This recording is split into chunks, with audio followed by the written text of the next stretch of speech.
Si vous croyez encore que les forêts françaises brûlent à cause de la canicule ou d'un mégot mal éteint, zappez cette vidéo.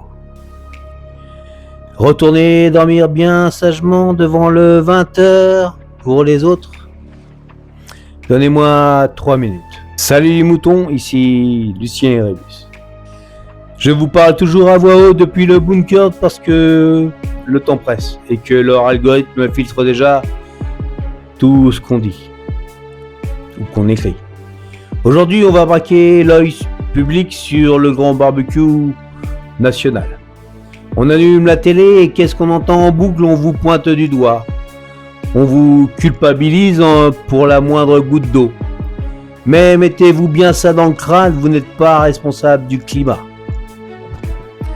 Ce n'est pas votre douche un peu trop longue ou le vieux mégot d'un touriste en tongs qui désintègre 20 000 hectares de forêt avec la puissance thermique d'Hiroshima.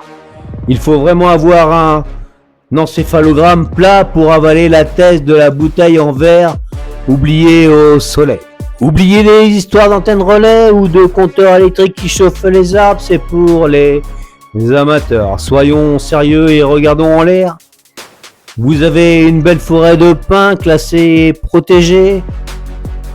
Pour un promoteur immobilier, c'est un cauchemar, c'est du foncier totalement bloqué.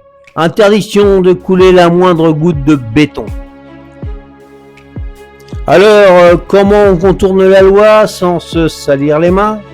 On ne paie plus un type au RSA avec un bidon d'essence, ça laisse des traces. Non, on pointe un faisceau à énergie dirigé depuis un satellite en orbite basse. Une technologie militaire tranquillement sous-traitée au privé. Et boum, un coup de laser orbital, net, sans bavure. La combustion est instantanée, la zone est vitrifiée. Et là, la magie opère. Le lendemain, le ministre pleurniche devant les caméras, les voix tremblantes dans son hélicoptère. Mais derrière, dans les bureaux des mairies, on sabre le champagne. La forêt n'est plus un espace naturel, c'est une zone sinistrée, et une zone sinistrée, devinez quoi, ça se déclasse. Oh mon Dieu, quel drame écologique. Vite modifions le plan local d'urbanisme pour y installer un complexe éco-responsable hors de prix. C'est pour la transition verte. Le pyromane d'aujourd'hui ne se cache plus dans les buissons, il est en orbite. Financé par des mecs en costume qui attendent leur permis de construire. D'un autre côté, je ne vais pas chialer, faut voir le côté positif de l'apocalypse. Pendant que les militants Sarwell pleurent toutes les larmes de leur corps, pour 3 marcassins roussis, moi je dis que l'élite vient juste d'inventer la livraison de méchouis depuis l'espace.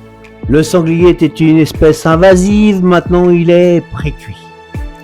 Et le nettoyage des campings de la côte atlantique avec leurs mobil-homes en plastique qui fondent sur place, c'est pas une tragédie, c'est une hygiène visuelle. On épure le territoire pour faire place nette. Mais le coup de grâce, l'arnaque ultime, elle est pour votre portefeuille. Vous avez vu le prix du granulé de bois et du ster de chêne? On crame la moitié du pays au laser et on crée une pénurie artificielle massive. Et bizarrement, les prix font plus 40% sur le marché de l'énergie. C'est la main invisible du marché, sauf qu'elle tient une télécommande satellitaire. Il détruit la nature depuis l'espace pour pouvoir vous revendre les cendres à crédit. Je vous laisse continuer de trier vos poubelles et de prier Météo France pendant qu'ils s'enrichissent sur les prix. Restez sur vos gardes et surtout, n'arrêtez jamais de scruter le ciel. Ciao les naïfs. Allez, à plus.